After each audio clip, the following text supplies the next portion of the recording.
ఈ కీర్తనలో దావీదు తన భయాన్ని వ్యక్తం చేస్తున్నాడు. అదే సమయంలో దేవుని పట్ల తన విశ్వాసాన్ని వెల్లడి చేస్తున్నాడు. 56 నుండి 60 కీర్తన వరకు మిక్తాం కీర్తనలు అంటారు. మిక్తాం అనగా శిలాశాసనం అని అర్థం. అనగా దావీదు హృదయము నిబ్బరముగా ఉన్నది, స్థిరంగా ఉంది అని అర్థం. 55 కీర్తనలో దావీదు గువ్వవలె ఎగిరిపోతే బాగుండు అనుకున్నాడు. ఆ కోరిక నెరవేరినట్లు ఈ కీర్తనలో తన అనుభవాన్ని వ్యక్తం చేస్తున్నాడు. శత్రువుల బారి నుండి దేవుడతణ్ణి తప్పించాడు. గాతులో ఫిలిష్తీయులు దావీదును నిర్బంధించినప్పుడు దావీదు ఈ కీర్తన రాశాడు. మహాశ్రమల కాలంలో ఇశ్రాయేలీయులు ఇలాంటి నిర్బంధాన్ని అనుభవిస్తారు. ఈ కీర్తనలన్నిటిలో ప్రవచన రేఖ తేటగా కనపడుతోంది. దావీదు అనుభవము ఇశ్రాయేలుకు కలుగబోయే మహాశ్రమలు మాత్రమే కాక ఈ రోజున మనకు కూడా ఈ కీర్తనల్లో ఒక గొప్ప సందేశమున్నది. యోనా తేలేం అనే రాగం మీద పాడదగిన కీర్తన. మిక్తాం అనగా హృదయాన్ని స్థిరపరుచుకునేందుకు రాసిన కీర్తన. దేవా, నన్ను కరుణించు. మనుష్యులు నన్ను మింగాలని ఉన్నారు. దినమెల్లా వారు పోరాడుతూ నన్ను బాధిస్తున్నారు. దినమెల్లా నా కొరకు పొంచి ఉన్నవారు నన్ను మింగాలని ఉన్నారు. దావీదు చుట్టూ శత్రువులున్నారు. దావీదు అంటున్నాడు, నాకు భయము సంభవించే దినాన నిన్ను ఆశ్రయిస్తున్నాను. దావీదుకు భయమేసింది. దాన్ని బట్టి దేవుని యందు విశ్వాసం బలపడింది. పరిస్థితులను బట్టి భయం, దేవుని వైపు చూస్తే ధైర్యం, విశ్వాసం కలుగుతాయి.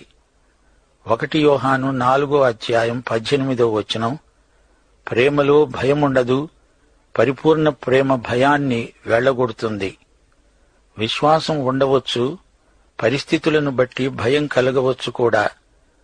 కీర్తనలు 56:8 నా సంచారములను నీవు లెక్కించి ఉన్నావు, నా కన్నీళ్లు నీ బుడ్డిలో ఉంచబడి ఉన్నాయి. అవి నీ కవిలలో కనపడతాయి కదా. దావీదంటున్నాడు, నా రాకపోకల విషయం దేవునికి బాగా తెలుసు. దేవుడు నా దినచర్యంతా గమనిస్తున్నాడు. కొన్ని తూర్పు దేశాలలో ఒక విచిత్రమైన అలవాటుంది. తమ ప్రియులు ఎవరైనా చనిపోతే వారు ఎంతో ఏడుస్తారు. వారి కన్నీటిని ఒక తోలు తిత్తిలో పోస్తారు. ఆ తోలు తిత్తిని ఆ వ్యక్తి శవంతో పాటు పాతేస్తారు. దేవుడు మన కన్నీటిని ఒక బుడ్డిలో పోసి ఉంచుతాడు. ఆ తరువాత మన కన్నీటిని ఆయన తుడుస్తాడు కూడా. హింసించబడే దేవుని బిడ్డల కన్నీళ్లు బుడ్డిలో పోయబడి భద్రపరచబడతాయి. ఆ కన్నీటి బుడ్లు దేవునికి ఎంతో ప్రియమైనవి. దేవుణ్ణి బట్టి నేను ఆయన వాక్యాన్ని కీర్తిస్తాను. యెహోవాను బట్టి ఆయన వాక్యాన్ని కీర్తిస్తాను. దేవుని వాక్యాన్నే చదువుతాము, వింటాము, ధ్యానిస్తాము, మాట్లాడుతాము, కీర్తిస్తాము, స్తుతిస్తాము. అలా చేసేవారే ధన్యులు. నేను దేవుని యందు నమ్మిక ఉంచి ఉన్నాను. నేను భయపడను.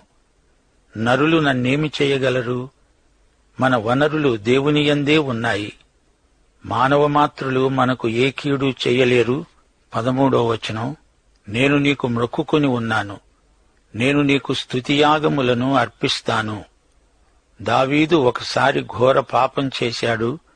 మళ్లీ చెయ్యనని దేవునికి మాట ఇచ్చాడు. అతడు నిజంగా అలాంటి పాపం తన జీవితంలో మళ్లీ ఎన్నడూ చేసి ఉండలేదు. బబులోను రాజు ఇలాంటి పాపాలు ఎన్నెన్నో ప్రతిరోజూ చేస్తూనే ఉంటాడు. అది అతనికి అలవాటు. వారి మనస్సాక్షికి అది తప్పు అనిపించదు. గాని దావీదు దేవుని బిడ్డ. దేవుని సన్నిధిలో జాగ్రత్తగా జీవిస్తాడు. ఈ రోజున మనము ఆత్మయందు నడుస్తాము. గలతీ పత్రిక 5:16 ఆత్మానుసారంగా నడుచుకొనండి, అప్పుడు మీరు శరీరేచ్ఛను నెరవేర్చరు. పరిశుద్ధాత్మ మన చేతి కర్ర కాదు, ఆయన మనలో జీవించే పరిశుద్ధ వ్యక్తి. పరిశుద్ధాత్మ మీద ఆధారపడతాము. పడిపోతే మరల లేపుతాడు. తిరిగి నడక ప్రారంభిస్తాము. ప్రతిరోజు నిన్ను నీవు ప్రభువుకు సమర్పించుకుంటూ ఉండాలి. దేవునికి స్తోత్రం. కనికరము కోసమై దావీదు వేడుకుంటున్నాడు. అల్ తష్హేతు అనే రాగం మీద పాడదగింది. అల్ తష్హేతు అనగా నాశనం చేయవద్దు అని అర్థం. ప్రధాన గాయకునికి వ్రాయబడినది. గుహలో దావీదు సౌలు వద్ద నుండి పారిపోయినప్పుడు దాక్కున్నాడు. అతడు రచించిన కీర్తన మిక్తాం కీర్తన, ధైర్యం గొలిపే కీర్తన. ఎన్గెదీ ప్రాంతంలో మృత సముద్ర తీరాన ఎన్నో గుహలున్నాయి. సముద్ర మట్టానికి దిగువన ఉన్న ప్రదేశమది. చలికాలంలో ఆ గుహలు తలదాచుకోవడానికి అనువైన స్థలాలు. అదుల్లాము అనే గుహ ఆ ప్రాంతంలోనే ఉంది. అక్కడ నుండి దావీదు ఎన్నో కీర్తనలు రాశాడు. యేసు ప్రభువు శ్రమలు కూడా అతనికి ప్రవచన రీతిగా దర్శనమిచ్చాయి. ఇశ్రాయేలు శేషిత ప్రజకు కలగబోయే శ్రమలు ప్రవచనాత్మ ద్వారా అతనికి బయలుపరచబడ్డాయి. మహాశ్రమలు అనగా యాకోబు శ్రమలు. ఈ కీర్తనలు నేడు మనతో మాట్లాడుతున్నాయి. 57వ కీర్తన మొదటి వచనం, నన్ను కరుణించు దేవా, నన్ను కరుణించు. నేను నీ శరణుజొచ్చి ఉన్నాను. ఈ ఆపదలు తొలగిపోయే వరకు నీ రెక్కల నీడన శరణుజొచ్చి ఉన్నాను. దేవుని కనికరం మనకు కావాలి. ఆయన కనికరం లేకపోతే ఆయన చేతిలో మనము నిలువలేము. ఆయన సమృద్ధి కనికరము గలవాడు. ఆయన రెక్కల నీడలో మనము శరణాగతులము. మహోన్నతుడైన దేవునికి, నా కార్యము సఫలము చేసే దేవునికి నేను మొర్ర పెడుతున్నాను. ఆయన ఆకాశము నుండి ఆజ్ఞ ఇచ్చి నన్ను రక్షిస్తాడు. నన్ను మింగగోరేవారు దూషణలు పలికేటప్పుడు దేవుడు తన కృపాసత్యాలను పంపుతాడు. సెలా. మహాశ్రమల కాలంలో విశ్వసనీయులైన ఇశ్రాయేలు శేషిత జనాంగం యేసుక్రీస్తు మహాశక్తితో రాగా వారు చెప్పుకుంటారు. యెషయా 25వ అధ్యాయం 9వ వచనం, ఇదిగో మనలను రక్షిస్తాడని మనము కనిపెట్టుకొని ఉన్న మన దేవుడు, మనము కనిపెట్టుకొన్న యెహోవా ఈయనే. ఈయన రక్షణను బట్టి సంతోషించి ఉత్సహిద్దాము. 4వ వచనం, నా ప్రాణము సింహాల మధ్య ఉన్నది. కోపోద్రేకుల మధ్య నేను పండుకుంటున్నాను. వారి దంతములు శూలాలే, అవి అంబులు. వారి నాలుక వాడిగల కత్తి. సైతాను ఎవరిని మింగేదా అంటూ గర్జించే సింహములాగా అటూ ఇటూ తిరుగుతున్నాడు. ఈ వృద్ధ సింహానికి తోడు ఎన్నో కొదమ సింహాలుంటాయి. ఇది మిక్తాం కీర్తన అనగా శాశ్వతమైన స్థిరమైన విలువలను ఈ కీర్తన ప్రతిపాదిస్తుంది. 7వ వచనం, నా హృదయము నిబ్బరముగా ఉన్నది దేవా, నా హృదయము నిబ్బరముగా ఉన్నది. నేను పాడుతూ స్తుతిగానము చేస్తాను. 8వ వచనంలో మనోజ్ఞమైన భావం వ్యక్తం చేయబడింది. నా ప్రాణమా మేలుకో, స్వరమండలమా సితారా మేల్కొనండి. నేను వేకువనే లేస్తాను. పాపమయమైన చీకటి రాత్రి గతించింది. శ్రమలు అంతరించాయి. సైతాను పరిపాలన ముగిసింది. ఉదయమైంది. నీతి సూర్యుడు ఉదయించాడు. ఆయన రెక్కలలో ఆరోగ్యమున్నది. మనమెంత ధన్యులం. శత్రు సంహారము కోసమై దావీదు ఈ కీర్తనలో ప్రార్థన చేస్తున్నాడు. ఈ కీర్తన కూడా అల్ తష్హేతు అనే రాగం మీద పాడదగింది. ఇది కూడా మిక్తాము కీర్తన, దావీదు రచన. ఈ మాటకు అర్థం నాశనం చేయవద్దు. ఈ కీర్తన దేవుడు మాట్లాడినట్లు ధ్వనిస్తున్నది. మొదటి వచనం, అధిపతులారా, మీరు నీతిననుసరించి మాట్లాడతారు అనేది నిజమా? నరులారా, మీరు న్యాయమును బట్టి తీర్పు తీరుస్తారా? లేదే. మీరు హృదయపూర్వకముగా చెడుతనము జరిగిస్తున్నారు. దేశమందు మీ చేతి బలాత్కారమును తూచి చెల్లిస్తున్నారు. నీతి మూగబోయిందా? న్యాయాధిపతులు న్యాయంగా తీర్పు తీర్చరా? మీరు దేవునికి లెక్క అప్పగించాలి. తల్లి కడుపున పుట్టినది మొదలుకొని భక్తిహీనులు విపరీత బుద్ధి కలిగి ఉంటారు. పుట్టిన తోడనే అబద్ధాలాడుతూ తప్పిపోతారు. వారి విషం నాగుపాము విషం వంటిది. మాంత్రికులు ఎంత నేర్పుగా మంత్రించినా వారి స్వరము తనకు వినబడకుండా చెవి మూసికొనే చెవిటి పాము వలె వారున్నారు. ఇప్పుడు దావీదు మాట్లాడుతున్నాడు. దేవా, వారి నోటి పండ్లను విరగగొట్టు. యెహోవా, కొదమసింహముల కోరలను ఊడగొట్టు. దావీదు దేవునికి ప్రార్థన చేస్తున్నాడు. సింహముల కోరలను ఊడగొట్టాలి అంటున్నాడు. సింహము అనగా సైతాను, దాని కోరలను విరగ్గొట్టగలవాడు దేవుడే. ధర్మశాస్త్ర యుగంలో శత్రు సంహారం కోసమై రాజులు ప్రార్థించారు. 7వ వచనం దావీదు అంటున్నాడు, పారే నీళ్లవలే వారు గతించిపోతారు. అతడు తన బాణాలను సంధింపగా అవి తునాతునకలైపోతాయి. దుర్మార్గమనేది పారే నీటివలి ఉన్నది, అది త్వరలో గతించిపోతుంది. శత్రువు చేతిలోని బాణం తునాతునకలైపోతుంది.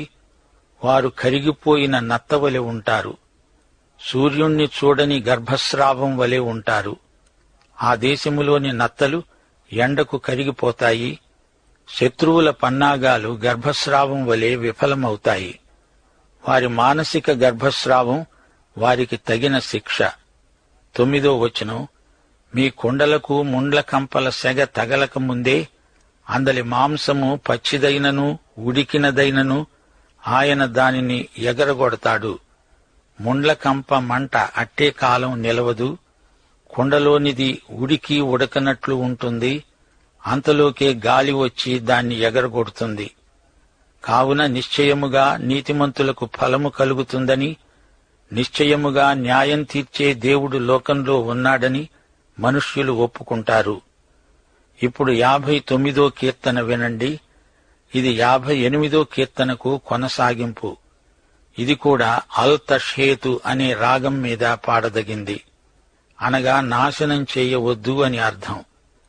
దావీదు శత్రువుల చేత ఆవరించబడి ఉన్నాడు. ఇది ప్రవచనం. శ్రమల కాలంలో ఇశ్రాయేలు శేషిత ప్రజలను శత్రువులు ఎలా బాధిస్తారో వర్ణించబడింది. ఈ కీర్తనకు చరిత్ర ఆధారం 1 సమూయేలు 19వ అధ్యాయంలో ఉంది. దావీదును చంపటానికి సౌలు కొందరిని పంపాడు. వారు ఇంటి వద్ద పొంచి ఉన్నారు. అప్పుడు దావీదు ఈ కీర్తన రచించాడు. 1వ వచనం, నా దేవా, నా శత్రువుల చేతి నుండి నన్ను తప్పించు. నా మీద పడేవారికి చిక్కకుండా నన్ను ఉద్ధరించు. పాపము చేసేవారి చేతిలో నుండి నన్ను తప్పించు. రక్తాపరాధుల చేతిలో నుండి నన్ను రక్షించు. నా ప్రాణం తీయాలని వారు పొంచి ఉన్నారు. యెహోవా, నా దోషమును బట్టి కాదు, నా పాపమును బట్టి కాదు, ఊరికే బలవంతులు నా పైన పోగుపడి ఉన్నారు. ఈ ప్రార్థనలో దావీదు తన విశ్వాసాన్ని వెల్లడిస్తున్నాడు. దేవుడు తనను తప్పకుండా విడుదల చేస్తాడని తనకు తెలుసు. సాయంకాలమున వారు వస్తారు, కుక్కవలె మొరుగుతూ పట్టణము చుట్టూ తిరుగుతారు. దావీదు అంటున్నాడు, నా బలమా, నీకోసమే నేను కనిపెట్టుకుంటున్నాను. నా ఉన్నత దుర్గము నీవే. 11వ వచనం, వారిని చంపవద్దు, వారిని చెల్లాచెదరు చేసి అణగొట్టు. అల్ తష్హేతు అనే మాటకు అర్థం ఇక్కడ ఉంది. వారిని చంపవద్దు, వారిని చెదరగొట్టు. 16, 17 వచనాలు, దేవా, నీవు నాకు ఎత్తయిన కోటవు, ఆపద్దినమందు నీవే నాకు ఆశ్రయము. నీ బలమును గూర్చి కీర్తిస్తాను, ఉదయమున నీ కృపను గూర్చి ఉత్సాహగానం చేస్తాను. దేవుడు నాకు ఎత్తయిన కోట, ఆయన కృపగల దేవుడు. నా బలమా, నిన్నే కీర్తిస్తాను. దేవుడు తన వారిని విడువడు, ఎడబాయడు. యేసుక్రీస్తు వచ్చి ఇశ్రాయేలు శేషిత ప్రజలను విమోచిస్తాడు. లోకములోని జాతులకు తీర్పు తీరుస్తాడు. ఎదోమీయులను దావీదు గెలిచాడు. ఆ తరువాత వారు తిరిగి తల ఎత్తుకోలేకపోయారు. మహాశ్రమల తరువాత ఇశ్రాయేలు ప్రజలకు అనగా శేషిత జనాంగానికి గొప్ప విమోచన. 1వ వచనం, దేవా, మమ్ములను విడనాడి ఉన్నావు, మమ్మును చెదరగొట్టి ఉన్నావు. నీవు కోప్పడ్డావు, మమ్మును మరల బాగు చెయ్యి. 4వ వచనం, సత్యము నిమిత్తము ఎత్తిపట్టటానికి నీయందు భయభక్తులు గలవారికి నీవొక ధ్వజము ఇచ్చి ఉన్నావు. 6వ వచనం, తన పరిశుద్ధత తోడు అని దేవుడు మాట ఇచ్చి ఉన్నాడు. నేను ప్రహర్షిస్తాను, షెకెమును పంచిపెడతాను, సుక్కోతు లోయను కొలిపిస్తాను. 9వ వచనంలో దీని నెరవేర్పు కనపడుతోంది. కోటగల పట్టణములోకి నన్నెవడు తోడుకొని పోతాడు? ఎదోములోనికి నన్నెవడు నడిపిస్తాడు? దీనికి జవాబు 10వ వచనంలో ఉంది. దేవా, నీవు మమ్మును విడనాడి ఉన్నావు గదా. దేవా, మా సేనలతో కూడా నీవు బయలుదేరడం మానివేశావు గదా. మనుష్యుల సహాయం వ్యర్థం. శత్రువులను జయించడానికి మాకు సహాయం దయచెయ్యి. దేవా, నీ వలన మేము శూరకార్యాలు జరిగిస్తాము. మా శత్రువులను అణగదొక్కేవాడవు నీవే. నీవే మమ్ములను ఉద్ధరించు. 60వ కీర్తనలో 4 ప్రాముఖ్య సత్యాలను మా శ్రోతలు జ్ఞాపకముంచుకోవాలి. దావీదు, యోవాబు ఇశ్రాయేలు సైన్యాలను నడిపిస్తున్నారు. ఉత్తరాన 2 శత్రువులున్నారు. అదే సమయంలో దక్షిణాన మరొక శత్రువు లేచాడు. ఒక సమస్య పోతే మరొక సమస్య లేస్తుంది. దావీదు మనస్సు పరిపరి విధాల వికలమైపోతోంది. ఇక 2వ అంశం, దావీదు పారిపోలేదు, తన దేవుని సత్యధ్వజాన్ని పైకెత్తుతున్నాడు. మోయాబు, ఎదోము, ఫిలిష్తీయ మొదలైన వారి మీద దేవుని ధ్వజమెత్తాడు. యెహోవా నిస్సీ అనగా దేవుడే నా ధ్వజం. ఇక 3వ అంశం, నీ ప్రియులు విమోచించబడాలి అంటున్నాడు. పరమగీతం 2వ అధ్యాయం 4వ వచనం, ఆయన నా మీద ప్రేమ ధ్వజమెత్తాడు, మేము నీ ప్రియులము అంటున్నాడు దావీదు. క్రీస్తునందు మనము దేవునికి ప్రియులము. 4వ అంశం, విశ్వాసం. జాతులను, శత్రుస్థావరాలను దేవుడు తమకు వశం చేస్తాడని దావీదు, యోవాబు నమ్మారు. విశ్వాసంతో ముందంజ వేశారు. సోదరుడా, సోదరి, నీవు నిరుత్సాహపడుతున్నావా? ధైర్యం వహించు. నీవు దేవునికి ప్రియమైన వ్యక్తివి. విశ్వాసంతో ముందుకు సాగు. దేవుని పేరట ధ్వజమెత్తు. ఇది సత్యధ్వజం, ప్రేమధ్వజం. ముగింపులో మా శ్రోతలకు మరొక సత్యాన్ని గుర్తు చేస్తాము. ఈ కీర్తన వ్రాసిన వేళ దావీదు హృదయం కుంగి ఉన్నది. దుఃఖంతో అతని మనస్సు ఉక్కిరిబిక్కిరి అయి ఉన్నది. కష్టాల కడలిలో తాను మునిగిపోతున్నట్లు అనిపించింది. కష్టకాలంలో దేవుడే తన పాలిట, ప్రజల పాలిట సంరక్షకుడు, భద్రతకు కారకుడు. ఈ ఆశ్రయశిలపై మనము నిలువబడితే ఈ లోకంలోని కష్టాలు, దుఃఖాలు, ఇబ్బందులు అన్నీ ఒక్కుమ్మడిగా వచ్చి మనల్ని ఎదుర్కొన్నా మనకు ఏ అపాయమూ కలగదు. ఈ కీర్తనలోని భావాలే 108వ కీర్తనలో కూడా మనకు వినపడతాయి. గిలాదు నాది, మనష్షే నాది, ఎఫ్రాయిము నాకు శిరస్త్రాణము, యూదా నా రాజదండము, మోయాబు నేను కాళ్లు కడుక్కునే పళ్ళెం, ఎదోము మీద నా చెప్పు విసిరివేస్తాను అంటూ దేవుడు దావీదుకు అభయమిస్తున్నాడు. ప్రియ సోదరీ సోదరులారా, ఈ కీర్తనలో దేవుడు మనకు నేర్పే పాఠాలు మనకెంతో ధైర్యం గొల్పుతాయి. దేవుని బిడ్డలకు నిరుత్సాహము, నిస్పృహ ఉండకూడదు. ఈ రోజున మనకు యేసునామమందు విశ్వాసం ఉంటే విజయం సాధిస్తాము. అపొస్తల కార్యములు 3వ అధ్యాయం 16వ వచనంలో పేతురు ఇచ్చిన సాక్ష్యం, యేసు నామమందలి విశ్వాసమూలముగా ఆయన నామమే మీరు చూచి ఎరిగి ఉన్న ఈ కుంటివాణ్ణి బలపరిచింది. ఆయన వలన కలిగిన విశ్వాసమే మీ అందరి ఎదుట వీనికి ఈ పూర్ణ స్వస్థత కలుగచేసింది. అది పేతురు శక్తి కాదు, అది యేసు నామమందలి విశ్వాసం. సోదరీ సోదరులారా, అలనాటి దావీదే కాదు, ఈ రోజున మనము కూడా దేవుని నామమందు విజయం సాధించగలం. ప్రభువైన యేసుక్రీస్తు వారి కృప, తండ్రి అయిన దేవుని ప్రేమ, పరిశుద్ధాత్మ యొక్క అన్యోన్య సహవాసము మనకందరికీ సదాకాలము తోడై ఉండునుగాక. ఆమేన్.